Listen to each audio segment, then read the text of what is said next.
외국계 많이 들어가 있던데. 아 그거는 혹시 만에 하나 세계사를 돌발적으로 내는 경우가 있어서 넣은 거고 안 나와. 안 나와. 가끔 선생님들이 올해는 이거는 낸다 이런 경우 있어서 그래요. 65쪽. 현우 65쪽. 예. 그럼 세계사 아예 안 해요. 아 그거 채점 안 했네. 이따 해줄게. 아예 안 해. 근데 한국사 내용에 지난번처럼 필요한 수준은 하지. 지난번에도 양문동 메이주시 이런 거 했잖아. 그 정도 수준은 그냥 한국사 하면서 할 거야. 일단 3단원은 일제강점기야. 일제강점기. 우리 지난주에 한일 병합조약 몇 년이었어? 1910년이었지. 우리나라 1910년부터 일본 식민지가 돼서 몇 년까지? 가게? 45년. 1945년에 해방을 하지. 얘들아 한일 병합조약 몇 월 며칠 체결? 8월 20. 보통은 29일이 오피셜인데 너네 쌤은 22일 좋아하니까 22일로 가자. 그리고 45년 몇 월 며칠 광복? 8월 15일 광복. 그치? 그러니까 정말 거의 꽉 채워서 36년 동안 식민 지배를 당한 거야. 일제강점기는 어쨌든 간에 당연히 일본의 통치가 굉장히 중요할 수밖에 없어. 일본의 통치에 따라서 우리의 행동 반경이 달라지기 때문에 일단은 일본이 우리를 어떻게 식민 통치했는지를 먼저 배우고 그 다음에 그거에 따라서 우리가 어떻게 독립운동 했는지를 볼 거야. 일본의 식민 통치 방식은 시기 구분을 이렇게 합니다. 1910년대, 1920년대, 1940년대인데 여기부터 여기까지가 너네 시험 범위. 1930, 40년대는 다음 기말고사 시험 범위 들어가. 알겠지? 그래서 너네는 20년대까지만 보면 돼. 일단 간단하게 한번 보자 얘들아. 1910년대 일본이 우리를 각 식민지배 했을 때 우리에 대해서 시행했던 통치 방식을 무단통치라고 불러. 무단통치의 무가 무슨 무자일 것 같아? 싸울부 맞았어. 무력을 쓴다는 거야. 이제 막 식민지를 시작했으니까 당연히 반발이 거셀 거 아니야. 그래서 그 한국인의 반발을 잠재우기 위해서 힘으로 찍어 누르는 시대가 10년대 무단통치. 알겠지?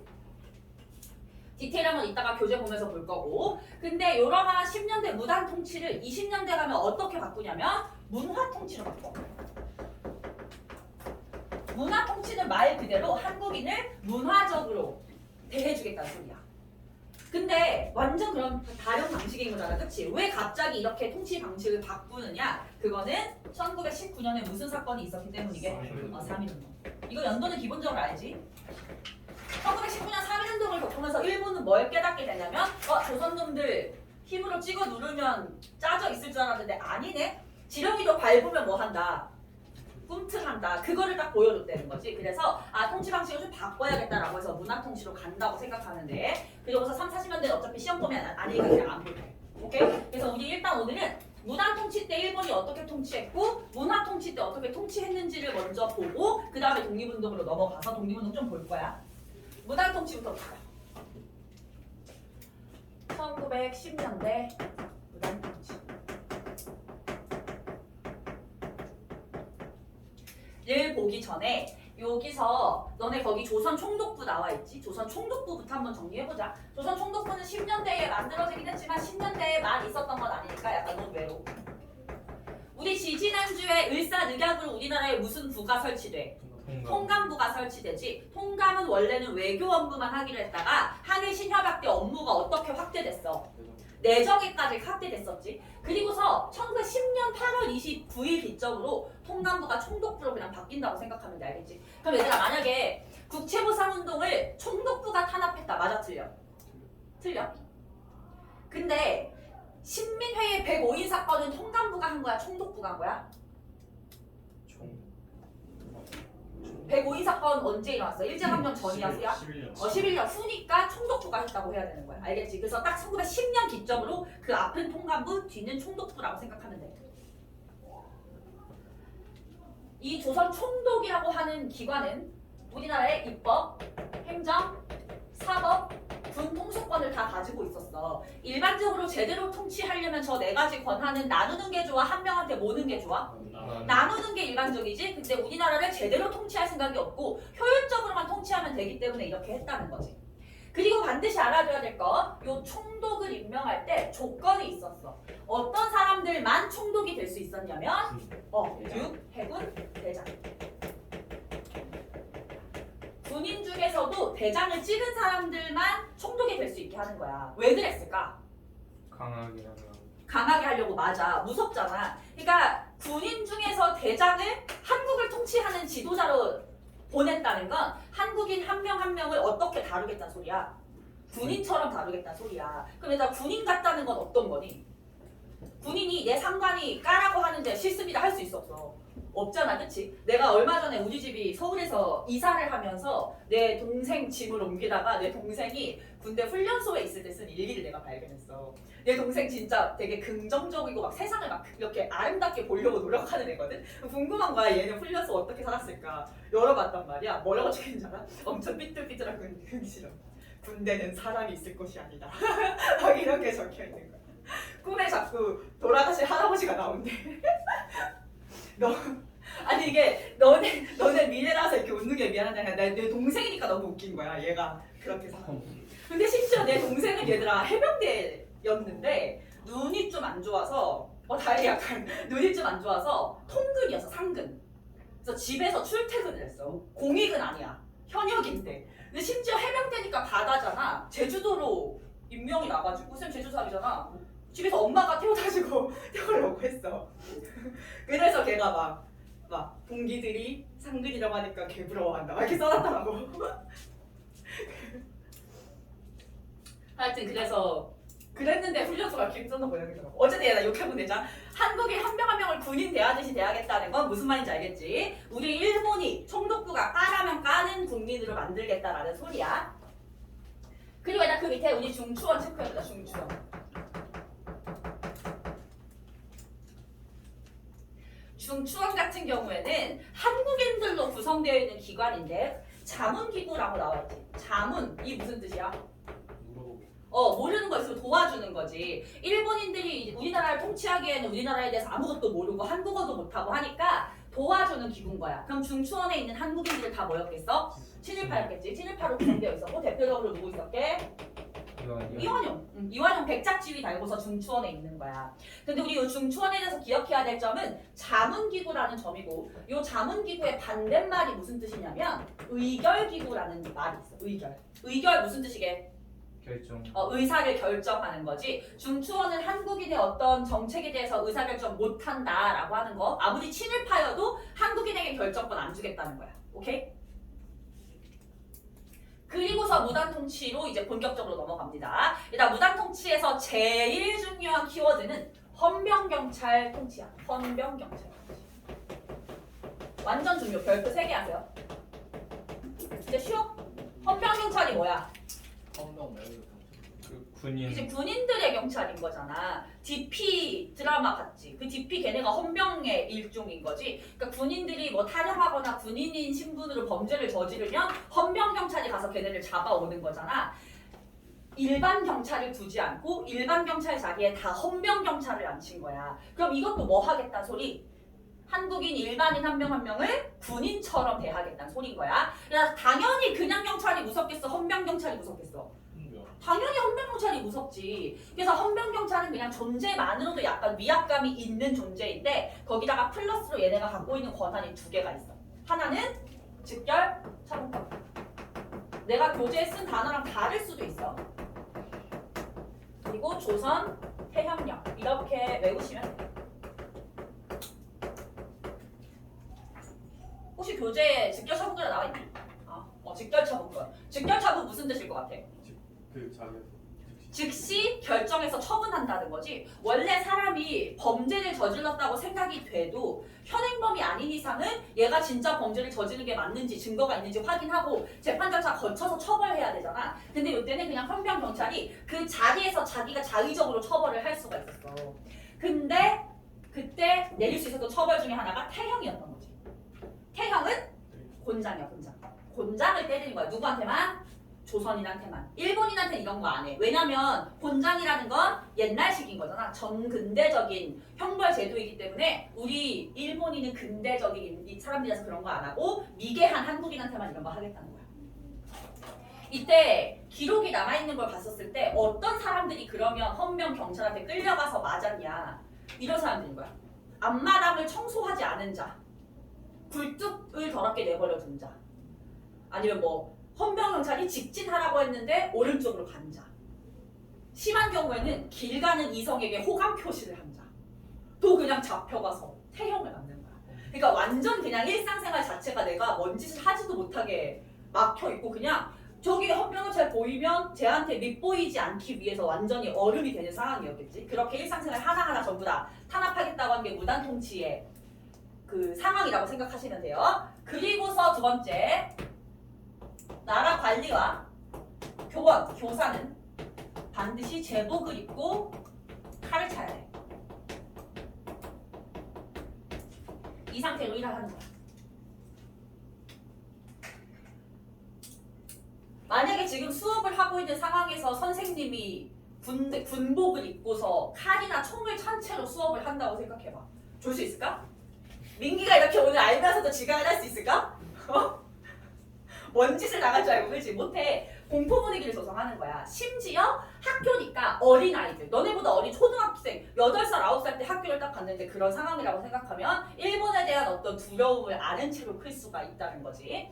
그리고 세 번째, 한국인에 대한 언론, 출판, 집회, 결사의 자유는 허용되지 않아.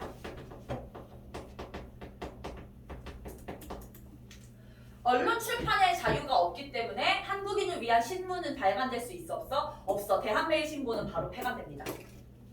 집회 결사의 자유가 없어. 이건 당연한 거겠지. 사람들 결사하면 반드시 독립운동을 할 테니까 이거 완전 금지. 그래서 그냥 길 가다가 친구들 만나서 네다섯 명이 그냥 이렇게 떠들고 있다 뭐 하더라도 헌병 경찰이 와서 너네 독립운동 모의했지 이러면 다 끝인 거야.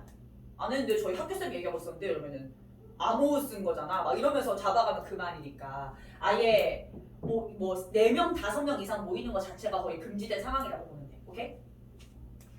마지막 교육. 교육에 있어서는 한국인에게 고등 교육을 시켜줄까? 안 시켜줘. 얘들아 우리 지지난주에 애국개몽운동 배웠잖아. 애국개몽운동은 실력을 키워서 독립을 쟁취하자는 거지. 특히 애국개몽운동 가들이 가장 관심을 기울인 분야가 교육이었어. 그래서 신민이가 무슨 학교를 세워? 대성학교, 오산학교. 그 외 기타 애국개몽 단체가 세운 학교 뭐 있었어? 양정 있었고 또 신명이야. 보성군. 진명여는 애국개몽 아니야. 보성학교. 그렇지. 지금의 고려대.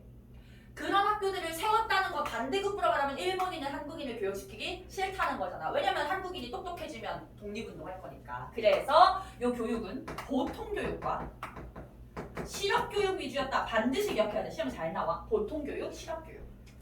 보통교육이 뭐게? 초등학교. 우리가 길 가는 어린아이에게 뭔가 심부름을 시킨다 하더라도 뭐 길 가는 애한테 심부름 시키면 안 되긴 하는데 심부름 시킨다 하더라도 애가 사칙 연산은 할 줄 알아야 시킬 거 아니야. 그치? 그 정도 수준은 만들겠다라는 거야. 그리고 실업교육은 뭐지? 기술 배우는 거지. 당장 공장이나 은행 같은 데 투입돼서 일을 할 수 있게끔 그런 기술을 가르치겠다는 거야. 왜냐면 그래야 자기네가 식민 통치에서 부려먹기 좋으니까. 딱 그 수준. 거기다가 플러스로 일본어를 보급하는 데 중점을 두었다. 말이 통하는 애들을 길러내야 되니까. 그렇다고 해서 한국어를 안 가르친 건 아닌데 학교에서 국어 시간에는 일본어를 배우고 한국어는 제2외국어로. 국어 시간에 일본어, 영어 배우고 제2외국어로 한국어 이렇게 배웠다는 거야. 알지? 개쉽지 않아. 하나도 어려운 거 없지. 여기가 오늘 하는 데가 이번 시험 보면서 제일 쉬운 거야. 그러고서 이게 이제 무단 통치 시기의 어떤 정치적인 상황이라면 경제 수탈을 보자. 어쨌든 간에 이 식민 지배를 한다는 것 자체가 경제적인 이득을 얻으려고 하는 걸 거 아니야. 경제 수탈은 제일 중요하게 봐야 되는 게 토지 조사 사업인데 토지 조사 사업 별표 3개 하시고요. 이 부분이 너무 쉽기 때문에 좀 선생님이 난이도를 높여서 힘을 준다면 여기서 힘을 줄 수 있어. 토지조사 사업. 목적은 얘들아 토지를 왜 조사할까? 뺏으려고? 맞았어. 근데 일단은 제일 1차적인 목적은 세금 걷는 거겠죠. 시세를 부과하고 그 과정에서 가능하면 토지를 뺏어올 수 있으면 좋다 이거지. 토지 정탈. 세금을 부과하고 토지를 뺏어오기 위함이었어. 하지만 겉으로 내세우는 말로는 이렇게 하면 좀 그럴 거 아니야. 그래서 명분은 겉으로 내세운 명분은 근대적 토지 소유권을 확립해주겠다. 이제 조선은 우리 일본이 근대화 시켜주겠다 이런 얘기를 하는 거지. 근데 이 토지조사 사업에서 가장 중요한 것은 토지조사 사업의 원칙인데 원칙은 바로 우리 보통 이렇게 얘기하거든. 신고주의야, 신고주의. 신고라는 단어를 반드시 기억해야 돼. 신고. 내가 땅이 있으면 직접 동사무소에 가서 내 땅이 어디에 얼마만큼 있다라는 걸 내가 직접 신고해야 돼. 신고하지 않은 땅은 주인이 없는 땅으로 간주를 하는 거야. 근데 이 신고주의에는 문제점이 여러 개가 있어. 근데 그 문제점은 교과서에 안 나와 있고 시험에도 안 나오니까 들어만 둬. 일단 첫 번째, 정책에 대한 홍보를 하지 않았어. 그래서 신고를 해야 된다는 것 자체를 모르는 사람이 태반이야. 첫 번째 문제. 두 번째, 그 정책을 내가 어서 들어서 나 땅 있으니까 신고해야겠다라고 하고 갔어. 근데 동사무소 갔더니 그 신고하는 그 문서가 있는데 문서가 다 어려운 한자나 일본어로 쓰여 있는 거야. 근데 이때 현실적으로 우리 농민들은 한글도 못 읽어. 그러니까 그걸 작성할 수가 없잖아. 그러면 그걸 작성하는 걸 도와달라고 하기 위해서 동사무소 직원한테 가는데 그 직원은 제복을 입고 칼에 찬 상태에서 나를 여우 보고 있는 거야. 그럼 도움을 요청하기가 무서울 거 아니야. 그래서 이렇게 생각하는 거지. 그럼 일단 오늘은 돌아갔다가 3일 뒤에 친구랑 와야겠다. 그럼 용기가 나니까. 라고 생각해서 돌아갔어. 3일 뒤에 왔더니 신고 기한이 끝났대. 기한이 너무 짧아. 그러면 다 그냥 주인이 없는 땅이 돼. 이거 다 뭉뚱그려서 미신고 토지라고 부를 거야. 미신고 토지. 그리고 애초에 주인이 있기는 한데 신고하기가 애매한 땅들이 있어. 국공유지. 국유지가 뭐게? 국가 소유 땅. 공유지는 공동으로 소유한 땅. 이런 거는 누구 한 명의 명의를 딱 써가지고 이 사람 땅이다라고 신고를 못하니까 그냥 미신고 토지에 포함이 돼버리는 거야. 다 누구 소유가 되게? 충덕부 소유가 되는 거야. 조선 충덕부 소유.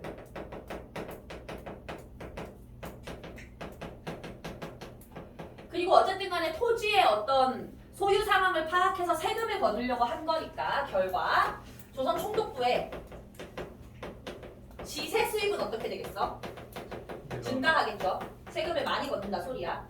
이거는 어떻게 받아들이면 되냐면 한국을 식민 지배할 때 들어가는 비용을 일본에서 가져오기가 싫은 거야. 오로지 한국에서만 세금을 걷어서 그걸로만 쓰고 싶은 상황이라고 생각하시면 되고, 요 이제 미신고 토지랑 국공유지는 총독부 소유가 됐잖아. 총독부가 그 땅을 갖고 있기만 해서는 이득이 없겠지. 어디다 갖다 팔게? 맞았어. 우리 지난주에 배웠던 토지 점탈하려고 세운 회사 뭐?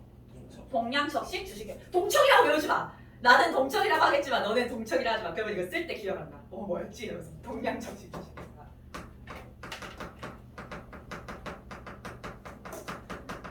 이 동양척식 주식회사에다가 파는 거야. 그럼 동양척식 주식회사는 이거 누구한테 팔겠어? 일본인한테 팔겠지. 일본인한테 가서 이 땅을 사서 조선에 가서 지주로 사실 분들 연락 주세요 이렇게 해가지고 막 홍보를 하는 거지. 근데 나 생각해봐. 너네가 지금 한국에서 살고 이 생활하는 상황이 윤택하다고 생각하니? 윤택한 삶을 살고 있어?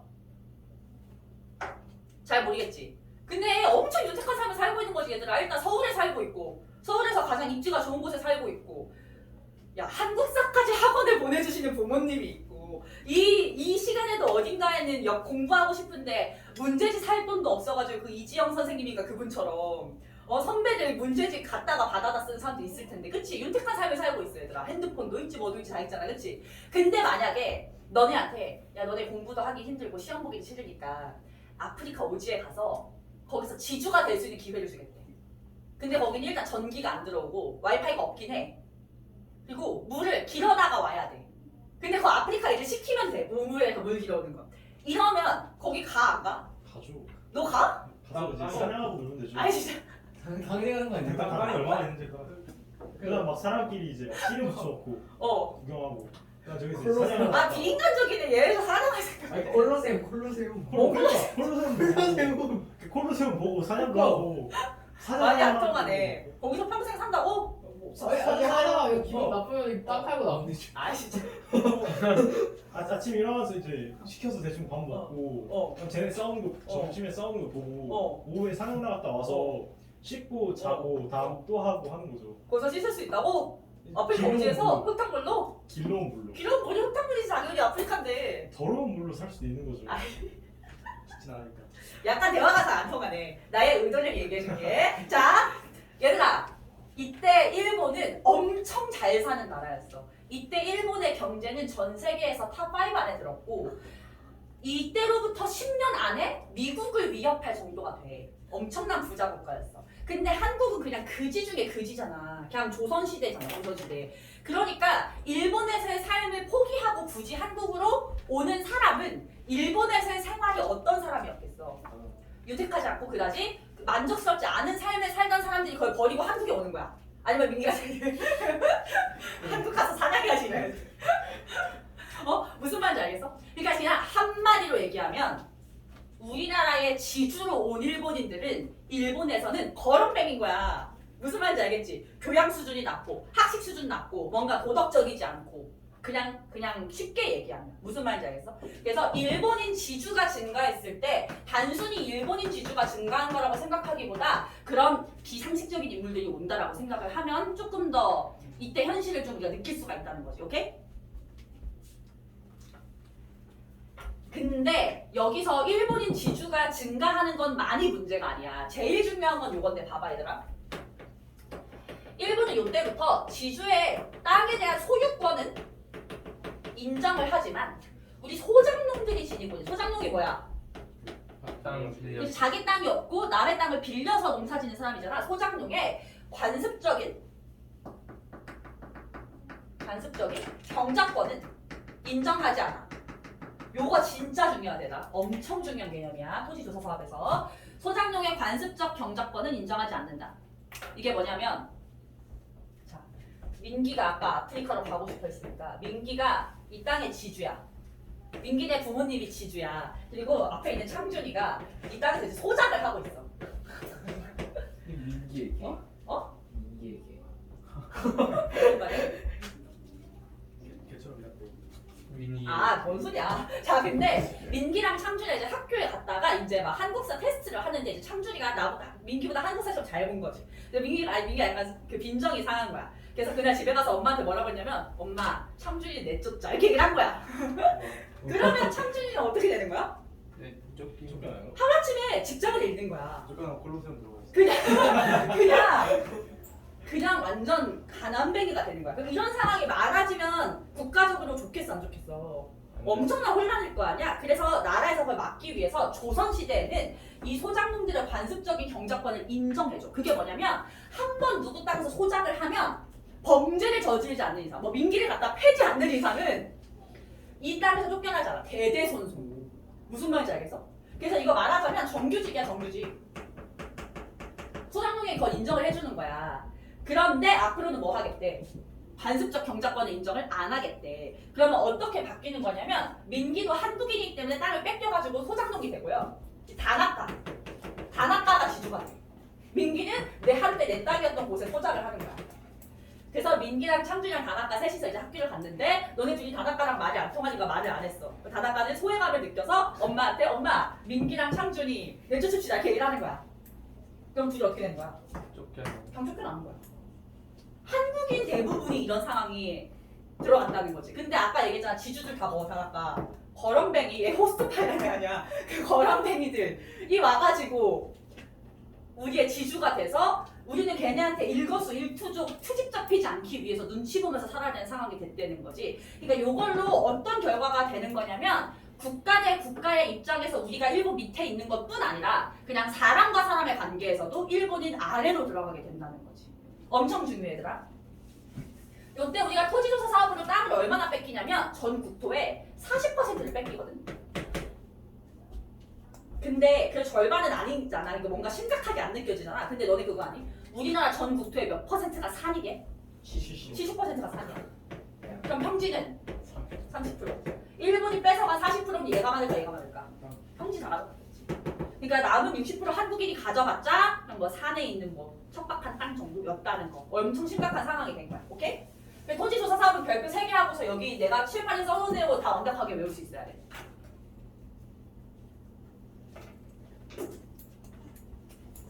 그리고서 추가적인 경제 침탈은 회사령 볼게. 회사령. 회사 설립이랑 관련된 겁니다. 얘들아 회사를 세우는 데 있어서 여기서의 원칙은 허가제라는 게 중요해요. 허가제. 허가를 키워드로 외우세요. 얘들아 지금은 우리나라 회사 세우고 싶으면 뭐 하면 되게? 신고. 신고만 하면 돼. 그냥 내가 회사 차릴 곳에 그 건물을 갖다가 빌린 다음에 빌리는 거 거기 건물 주인하고 얘기를 하면 되는 거고 나라에는 신고해서 세금만 내면 돼. 근데 이때는 반드시 총독의 허가를 받아야 되는 거야. 총독이 한국인 회사 세우는 거 허가 해주겠어 안 해주겠어? 안 해주지. 왜? 돈 많이 벌면 독립운동하는데 쓸 거 아니야. 그래서 한국인 회사를 설립을 못하는 상황이 되는 거야. 뭐라고 얘기하냐면 이거 민족 자본의 성장을 억제한다.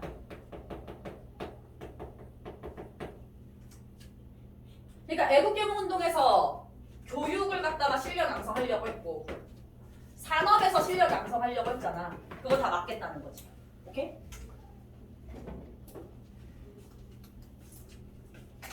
얘들아 회사령 아래에 있는 것들은 그냥 눈으로 읽어만 봐. 모르는 단어 나한테 물어봐. 모르겠는 거. 전매. 전매가 뭐게? 생산부터 판매를 국가가 독점하는 거야. 우리나라가 인삼이 제일 특산물이었기 때문에 그 인삼을 총독부에서만 팔게 하겠다는 거야. 개인이 팔지 못하게. 그래야 총독부가 돈을 버니까. 또? 딱히 없지 얘들아. 거기는 그냥 읽어만 보셔도 돼요. 넘어갑시다. 20년대.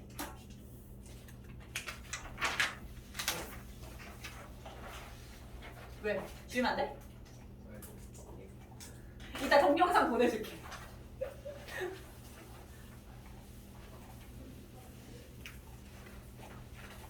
(20년대) 얘들아 무슨 통치라고?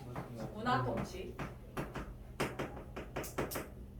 근데 얘들아 문화 통치를 다른 말로는 뭐라고도 하냐면 민족 분열 통치라고 해요. 교과서에는 이 표현이 나왔는지 안 나왔는지 기억이 안 나는데 중요한 표현은 아니에요. 근데 이 시기를 이해하는 데 도움이 돼서 쓰는 거야. 민족 분열 통치. 영국이네요. 우리 민족을 분열시키게 되는 거야. 얘들아 무당 통치는 아까 우리 헌병경찰 이런 거 했잖아. 그치? 국가의 어떤 뭐 에너지와 비용을 대부분의 한국인을 탄압하는 데 썼지. 근데 이제 20년대부터는 그렇게 안 하겠다는 거야. 그렇게 안 하고 우리가 탄압할 사람은 탄압하고 내버려둘 사람은 내버려 두겠다는 거야. 왜? 어차피 대부분의 한국인은 용기가 없어서 독립운동 안 하거든. 근데 그 독립운동 안 하고 그냥 순순히 잘 먹고 잘 살고 에너지를 갖다 건드릴 필요 있었어. 없으니까 그 에너지를 모았다가 차라리 독립운동과 탄압하는 데 더 많이 쓰겠다라고 하는 게 문화통치 시기의 모습이야. 거기다가 플러스로 친일파를 키워내겠다라고 하는 게 문화통치 시기의 모습이야. 민족분열통치. 나 이 충독부에서 아예 정책적으로 친일파를 갖다 양성을 해내거든. 일단 생각해봐. 너네 학교 담임 선생님이 엄청 또라이 같은 선생님이어가지고 애들이 지각하는 게 발작 버튼이 눌려서 애들이 3분만 지각해도 당구채로 때려. 너희 당구채로 맞아봤니? 우리 고등학교 때 선생님 당구채로 때렸거든. 남자애들만 때렸어. 근데 남자쌤인데 남자애들만 때렸어. 그래서 맨날 남자애 짝꿍 보면은 교무실 갔다 오면은 여기 의자에 못 앉아가지고 이렇게 허벅지 뒤에 맞아서 그랬었는데 지금 안 그러시겠지? 자 얘들아 근데 현우가 3분 늦었어 오늘. 맞아요. 그래서 진짜 뒤지게 맞게 되면서 갔는데 다행히 쌤이 5분 늦은 거야. 그래서 내가 지각한 거 몰랐어. 그래서 다행이다 이러고 있는데 민기가 손 들고 쌤 오늘 현우 3분 늦었는데요? 했어. 그래서 현우가 가서 열대 맞고 왔어. 그럼 현우야 생각해봐. 너는 그 상황에서 너를 때린 담임이 더 싫을 것 같아? 그 꼰지는 민기가 더 싫을 것 같아? 좀 바로 민기 6분 늦었는데.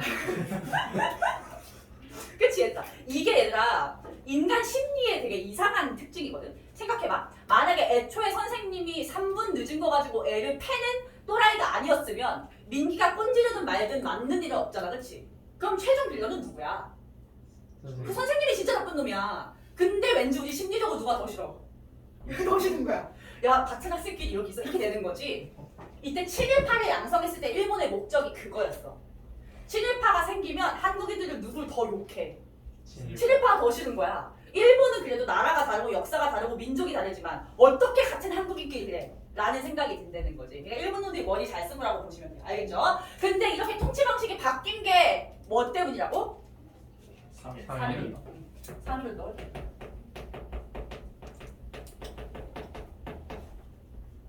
오케이? 아까도 말했듯이 문화통치는 우리를 문화적으로 대해주겠다. 너네가 3.1운동을 일으킬 만큼 힘들 줄 몰랐으니 앞으로는 좀 풀어주겠다라고 하는 통치 방침이었어. 근데 실제로 그랬을까? 실제는 그러지 않았겠지. 그래서 거기 표를 보시면 한쪽에는 그 정책의 내용이 나와 있고 오른쪽에는 그 정책의 실상이 나와 있는 거야. 정책만 보면 좋아진 것처럼 보이지만 실상은 달라진 게 없거나 더 안 좋아졌다고 보시면 돼요. 오케이? 그래서 그거는 표에서 내용을 매치시키는 게 핵심이야. 딱 그거 객관식 1, 2, 3, 4, 5 내기 좋아 보이지 않니? 무슨 말인지 알겠지? 자, 일단 첫 번째. 아까 10년대의 조선 총독은 어떤 직업군 중에서만 뽑혔어? 육해군 대장, 그치? 그래서 이렇게 얘기하는 거야. 총독이 군인이어서 무서우면 말을 하지. 이제 총독 군인 중에서 안 뽑을게 라고 하는 거야. 앞으로 문관도 총독의 임명을 가능하게 해놨어.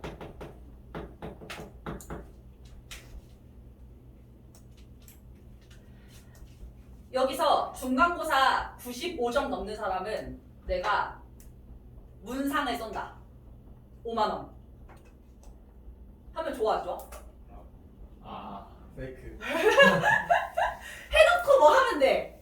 좋아. 안 주면 되잖아. 오. 맞잖아. 줄게 해놓고 안 주면 그만 아니야? 너네가 뭐 안 준다고 내 멱살을 잡을 거야? 소송. 아, 한번 하자. 중간 기말 합해서 2등급 안에 들어가면 누가요? 아, 해가지고. 어? 2등급 안 되면 진짜 주실 거예요? 하자. 괜찮잖아. 아, 싫어? 아니 뭐안 하는 아, 거. 떨리면 하지 말고. 아니 안 하는 것보다 좋죠. 그치, 안 하면 뭐 많이 뭐 그럼 3등급 언더부터 뭐 페널티 해? 아, 어. 네. 하자. 아, 근데 2등급은 좀 그렇다, 야. 2등급? 어. 2등급 해줘. 아닌가? 2등급? 2등급 너무. 어려운 사람도 봐. 아이씨. 아니 이게 아니, 한국 사람 잘해. 하는 애들이 많다니까. 아, 그래, 알았어. 이상한 애들이 있어요. 진짜 인생을 한국 사람 진짜 맞히는 애들이 있어요. 중간 기말 합해서 2등급? 오케이. 기억해라, 이제 잘 까먹어. 그래서 내가 이거 맨날 기프티콘 걸었다가 나는 진짜 안 주고 싶어서 내가 까먹어서 안 줘가지고 나한테 얘기 한 애는 받아가고 얘기 안 해 못 받아가.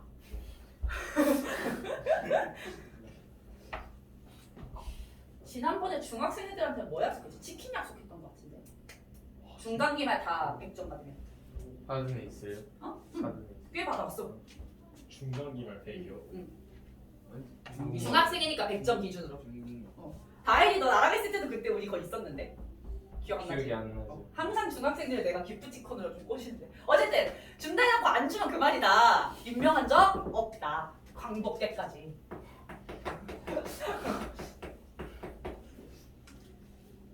얘들아, 육군대장이 무서울 것 같아? 해군대장이 무서울 것 같아? 해군. 해군대장이 더 무서울 것 같아? 네. 오. 보통은 해군대장이 더 약간 약하대, 이미지가. 육군 전문 해병 뭐래 귀신 잡는 해병이. 원래 그러게. 해보자. 그렇네. 해군이 막 바다에서. 근데 일본에서는 해병, 근데 일본도 섬나는데 왜 그러지? 하여간 해군이 조금 더 약했대, 서열상, 육군대장보다. 그래서 요때 문관은 임명 안 하고 해군대장 출신을 임명을 해줬어. 걔 이름은 사이토 마코토. 이름 체크하세요. 사이토 마코토. 유일한 해군대장 출신. 사무라이 시대라서 그런 거 아니에요? 그런 그 영향이 있을 것 같아. 두 번째, 헌병경찰이 무서웠구나. 보통 경찰로 바꿔줄게 라고 얘기를 합니다. 보통 경찰제 시행. 얘들아, 헌병 경찰제를 폐지하고 보통 경찰제 하면 좋을 것 같지? 근데 실상은 경찰관의 숫자와 경찰서의 숫자를 기존보다 4배씩 올려. 그래서 그냥 한 10걸음마다 경찰이 있는 거야. 근데 이때 경찰은 우리를 도와주려고 있는 존재가 아니라 우리를 감시하려고 있는 존재니까 그만큼 감시를 빡시게 한다는 거지. 이거 그냥 간단하게 경찰력을 증대한다 이렇게 표현을 하고요. 헌병은 바뀌었어요. 이제 헌병은 없어. 헌병 경찰은 그냥 헌병 자리로 돌아간 거지. 직결 처분권은 아직 있는 거예요. 없지 다 없어. 그거 헌병 경찰만 갖고 있는 거야. 그럼 얘는 그냥 그냥 경찰은 맞겠네요. 일반 경찰이야. 그러면 맞을 일도 없나? 맞을 일도 없나? 그래도 감시를 하지. 감시를 빡세게 하는 거지. 그리고 아까 말했잖아. 이 문화통치 시기의 통치의 목적은 그냥 평범한 대중한테는 탄압을 무시할 필요가 없다. 누구만 조진다. 독립운동가만 조진다. 그래서 법을 하나 만들어. 얘 반드시 외워야 돼. 치안 유지법. 얘는 얘들아 지금부터 연도도 다 외우세요. 1925년. 우리 다음 주에 나갈 내용에서 얘 연도를 알아야 되는 부분들이 있어. 1925년 딱 20년 중간. 치안 유지법의 내용은 뭐냐면 우리 독립운동가 그리고 사회주의자. 너네 그거 이번에 기사 봤니? 그 국방부에서 홍범도 장군 사회주의자라고 그거 했던 거. 그 논란하고 약간 연결돼 있어서 이번에 시험에 나올 수도 있어 얘들아. 너네 학교 옛날에 홍범도 장군 유해가 우리나라 들어왔을 때도 시험 냈던 것 같은데. 일단 홍범도 장군 이번 시험법이 들어가거든. 홍범도 장군은 공산당에 가입했던 거 맞는데 그때 사회주의 공산당은 지금하고 완전 달라. 지금 우리가 변질된 사회주의는 스탈린식의 사회주의야. 독재하는 사회주의. 이때 사회주의는 레닌식 사회주의고요. 레닌은 정상이냐. 러시아인들이 다 존경하는 인물이야. 그래서 이때 사회주의 나쁘다고 보시면 안 되고 다음 주에도 설명해주겠지만 이 당시 사회주의는 되게 새로운 학문이고 평등을 주장하고 어떤 빈부격차를 줄이려고 하는 사상이다 보니까 굉장히 많은 사람들의 호응을 받았어. 특히 우리는 식민 지배를 받고 있잖아. 그러니까 평등을 주장하는 사회주의가 좋아 보이는 거야. 사회주의가 이때 20년대에는 그냥 한국의 젊은 지식인이면 누구나 한 번쯤은 찍먹해보는 사상이야. 그리고 사회주의자 치고 변절자 친일파 거의 없어요. 그래서 오히려 사회주의가 조금 더 인기가 많기도 했어 우리나라는. 알겠지? 그래서 이때 사회주의자는 독립운동을 많이 하기 때문으로 받아들이면 돼. 독립운동가랑 사회주의자는 무조건 처벌한다라고 하는 법이 치안유지법이야.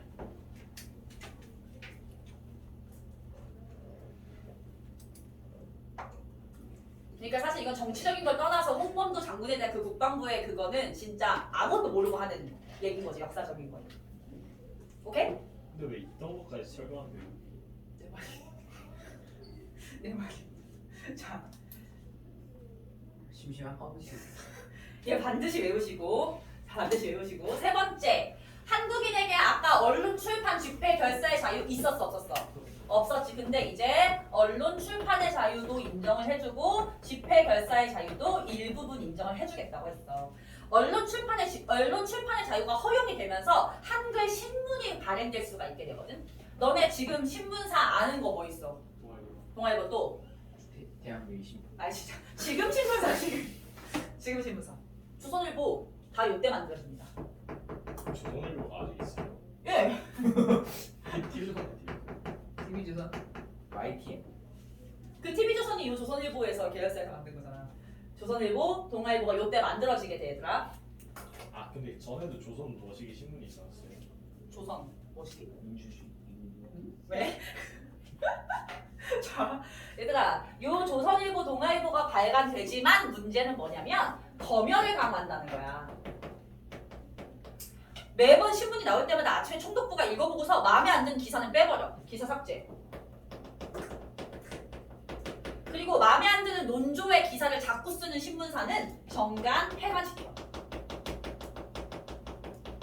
정간은 뭐 일주일 동안 문 닫아 이거고 폐간은 아예 문 닫게 만드는 거지. 그럼 사실상 언론이 생겨봤자 정부나 정책에 대한 비판을 하지 못하면 그냥 뭐 연예뉴스나 나가고 마는 거니까 아무 의미가 없는 거지. 집회 결사의 자유도 일부 허용은 해주지만 뭐라고 얘기하냐면 일제 식민 통치를 인정하는 범위 안에서. 그러니까 우리 한국이 일본의 식민지라는 걸 인정하는 선에서의 집회 결사만 허용해준다는 거야. 한마디로 말하면 독립운동은 안 된다는 거지. 독립운동 목적의 집회 결사는 금지. 당연한 얘기긴 하겠지. 네 번째, 한국인에게 참정권을 주겠다고 했어. 참정권이 뭐야? 정치에 참여할 권리잖아. 그래서 봐봐. 이 단어 어렵대더라. 도평의회, 부군면협의회를 설치해서 한국인에게 어떤 정치에 참여할 기회를 주고 선거권도 주겠다고 했어. 도평의회나 부군면협의회는 어떤 거라고 생각하면 되냐면 약간 양천구청, 뭐 쌤은 제주 사람이니까 제주도청 이런 느낌이야. 그런 지방자치를 할 수 있는 기관들을 설치해 주어서 거기서 한국인들끼리 정치를 하라는 거야. 실상 얘네 자문기구에 불과해. 자문기구라는 말은 의사결정할 수 있다 없다? 없다는 거죠. 의결 기능이 없어. 그러면은 결정도 못하는데 모여서 회의만 해봤자 뭐 하겠어, 그치? 모여가지고 한국인을 위한 나라를 만듭시다 해놓고서 실행 아무것도 안 하면 달라지는 게 없잖아. 그리고 선거권을 주겠다고 했는데 선거권은 세금을 많이 내는 사람한테만 선거권을 줬어. 세금을 많이 낸다는 건 무슨 소리? 재산이 많다는 소리. 재산이 많으면 대부분은 친일파였다. 친일파에게만 적용된다.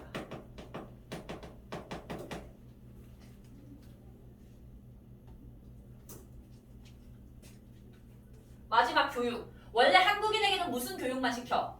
보통 교육이랑 실업 교육만 시키겠다고 했지. 이제는 한국인에게 고등교육의 기회를 주겠다고 했어.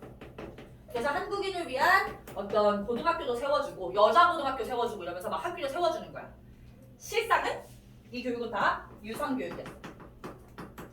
중학교 고등학교 가려면 학비를 많이 내야 돼. 그러면 그 학비를 충당할 수 있으려면 대부분은 또 친일파였겠지. 대부분의 한국인은 어떻게 영끌하면 학비는 낸다고 쳐도 나의 아들이나 나의 딸이 지금 학교에 가기보다는 일을 해서 돈을 벌어와야 되는 상황인 집안이 많았을 테니까 사실상 변한 게 없다. 오케이? 그래서 정책과 실상 이렇게 외워주면 되고 여기서 뇌에 힘주고 외워야 되는 건 얘가 제일 중요해. 다음 주에 계속 언급될 거야. 오케이? 이거는 문화통치 시기의 정치고 마찬가지로 문화통치 시기에 경제 스타를 봅시다. 아까 무단통치 때 경제 스타는 무슨 사업? 토지수사 사업. 그 민족 자본의 성장을 억제하려고 무슨 령? 회사령. 토지조사 사업 회사령. 이제 그거에 대응해서 20년대 거를 보는 거야. 산미 증식계획 별표.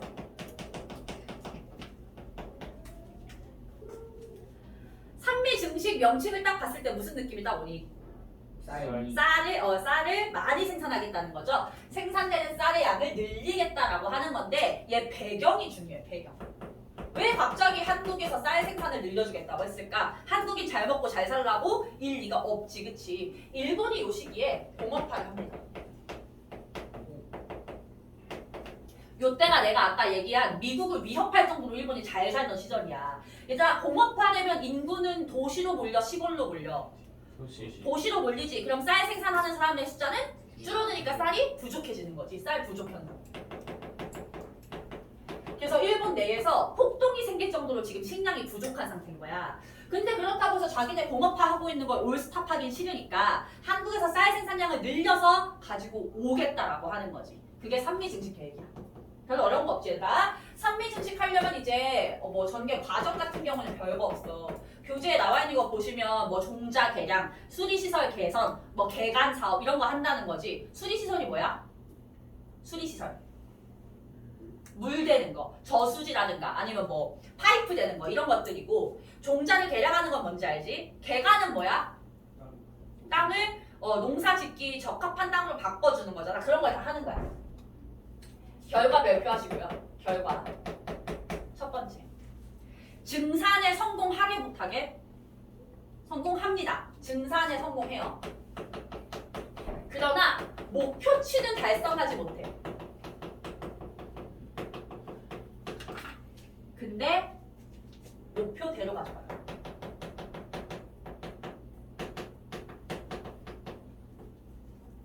그럼 봐봐. 만약에 원래 한국인들이 먹던 쌀의 양이 요 흰색만큼이었다고 생각해봐. 일본의 목표는 요 노란색만큼의 쌀을 증산하는 거였어.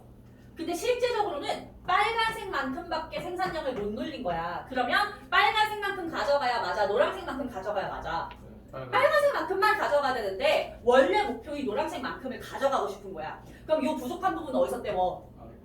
한국인이 원래 먹던 양에서 가져간다는 거야. 그러면 한국인이 먹는 총 식량의 양은 줄어들게 되는 거지. 무슨 말인지 알겠어? 이게 그 소리야. 목표치 달성 못했지만 목표대로 반출했어. 얘 간단하게 말하면 증산한 양보다 반출한 양이 더 많아. 이 소리야. 증산량보다 반출량이 더 많다. 그러면 한국인의 1인당 쌀 소비량은 어떻게 되겠어? 감소하겠지, 그치? 한국인의 식량 사정은 악화된다. 그런데 먹고는 살아야 되니까 어떻게 해서 음식을 갖다가 조달하냐면 식량을 만주에서 잡곡을 수입한다는 거야.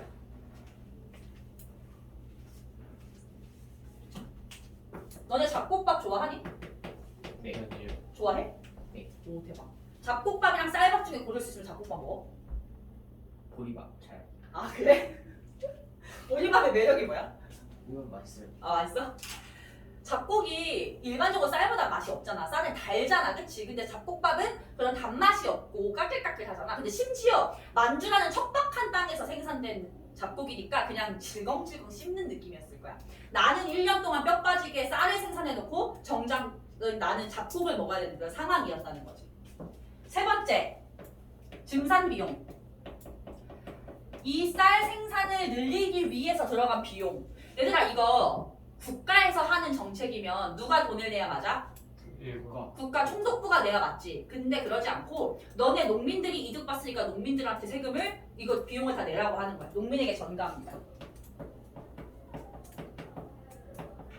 농민에는 지주도 있고 소작농도 있지. 일본인 지주들한테 내라고 했을 거 아니야. 그럼 일본인 지주는 지가 냈을까? 안 되겠지. 누구한테 내라고 하는 거야? 소장. 소작농한테 이번 달 소작비에다가 추가해서 내 이렇게 시키는 거지. 그래서 농민들이 계속해서 살기가 힘들어지면서 만주나 연해주로 막 도망가고 화전민이 되고. 화전민이 뭐야? 불질러가지고. 산 같은 데 불 태워서 농사짓는 그렇게 전락했다는 거야. 근데 이런 상황 속에서도 이득을 본 계층이 하나 있어. 지주. 왜냐면 지주 입장에서 쌀을 수출한 거기 때문에 지주는 이득을 본다. 오케이? 대충 어떤 상황인지 지금 느낌 오지 얘들아. 그리고서 회사령 보도록 할게요. 회사령.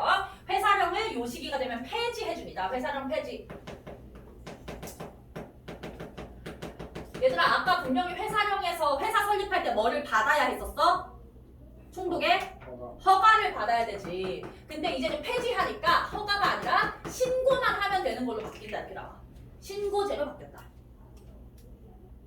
그러면 한국인이 회사 세우는 거 자체가 어려워진 거야? 쉬워진 거야? 쉬워진 거지? 그러면 좋을까? 안 좋아. 왜?